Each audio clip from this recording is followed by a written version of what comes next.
Jonathan Taylor's figuring some stuff out, and not only is Taylor figuring things out, but Shane Steichen figuring some things out about where to get Jonathan Taylor the ball, how to utilize him. That should continue as a week-to-week prospect, and we'll see what happens this week with Jonathan Taylor. You got to be able to run the ball against the Saints in order to score the ball against the Saints. We'll see how big a factor Jonathan Taylor is on Sunday against the Saints. And it's those things that we got to correct, whether it's self-inflicted wounds, but definitely taking care of the football. I just think that you can see the potential, and not even potential, because we've been doing some really good things. Like you mentioned, we've been putting up points, but it's the little things that translate to wins. It's not just, keep scoring points because someone can outscore you. What are those little things that you need to polish in the fourth quarter to avoid having now 3 losses for a combined 17 points? I will definitely, like I said, taking care of the ball. The pre-snap procedural penalties as well. I mean, when you don't even set yourself up for success, you're already starting from behind. JT, how have you expanded your game as a receiver? When did that become more of like something you put at the forefront of your game? Really when Shane Steichen got here, and I mentioned this to you guys over the past few weeks, just letting the players show their talents and putting in certain schemes to let them flourish. You never know what will come out in. You never know what play we'll be running. It's just the offensive mind of Shane Steichen. Well, you basically had a month with him. I mean, you've just scratched the surface with Shane on what he can do. There's a lot of things that he wants to do, and definitely being the first year, there's definitely a progression, but I can tell that he has a lot of things in his toolbox. When you can take that next step and become productive in the passing game, is that the last step in becoming like the complete running back, do you think? Is that part of it? That's definitely a part of it, of becoming a complete back, but I mean, there's a plethora of things. I mean, people don't even think about when a play breaks down, how can you get back to the line of scrimmage? I mean, there are a lot of backs who will just go down, hey, don't make a bad play worse, but can you find a way to get back to the line of scrimmage? Now it's 2nd and 10. How do you assess your play personally against the Browns, being your biggest game of the season so far and scoring your first touchdown? I think like you mentioned, being the biggest game just because I've had the most work that I've had throughout the season. So being able to put the body through that every single day, every single week is going to be a new experience just because it's, now your body's had 4 weeks of, that intensity and trying to recover and get back. I think the biggest thing is just continuing to find ways to get better, get back into the flow as well, but stay on top of the body. I think that's going to be huge because it's very taxing throughout the season, and not only myself but everyone. That's a big component, but especially as you work back in. Talk about Shane, utilizing you in different ways. How collaborative was that? Did you go to him, or did he come to you and be like, hey, I think you are capable of doing this and maybe use this way? No, I think Shane believes in every single player that's here. So it's not a personal, hey, I think you can do this. This is the play that we're running because we have the players and the personnel to run it. He's very confident in the players that we have. How fun was it to see Gardner have a little dual threat capability against the Browns?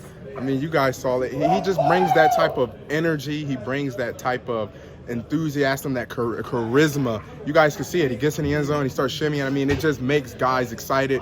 Can't wait to go back out there on the next drive and put another one in the end zone. JT, this is the time of year for teams to start establishing who you are, create some separation, and establish where you're going to be going into the month of November. How critical is it to take care of business at home this week, create some momentum for yourself? I think it's very critical, especially just being at home. You got to be able to defend home turf. I feel like that's rule number one. Before you can go out on the road and take over someone else's place, you need to be able to defend home turf first.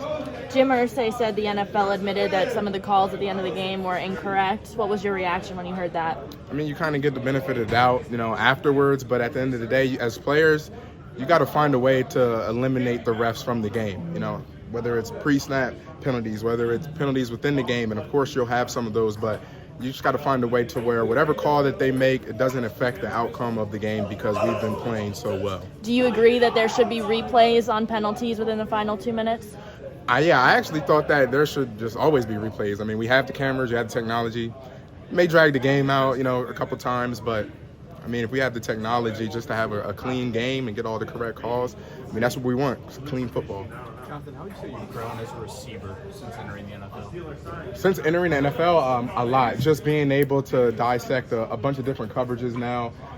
In college, you'll have some basic understanding of coverages and, where spacing is. But when you get into the league, you never know. The defensive minds in this league, they'll throw a lot of crazy stuff at you. So being able to adjust on all of those things on the fly as soon as the ball snaps is a big progression. I should know this, but did they throw it to you much at Wisconsin? I feel like no. Towards my junior year, my last year, they did, which was, shout out to Coach Chris. If you're watching, shout out to Coach Chris. That was a big emphasis for him because he knew the schemes that we ran, and he knew that I had the capability. So trying to get you prepared for the league. Yeah, 100%. So shout out to Coach Chris if you're watching. Who would you say like you looked at or tried to like learn from when it comes to route running, things like that coming out of the backfield? Definitely in college, we would watch a ton of James White.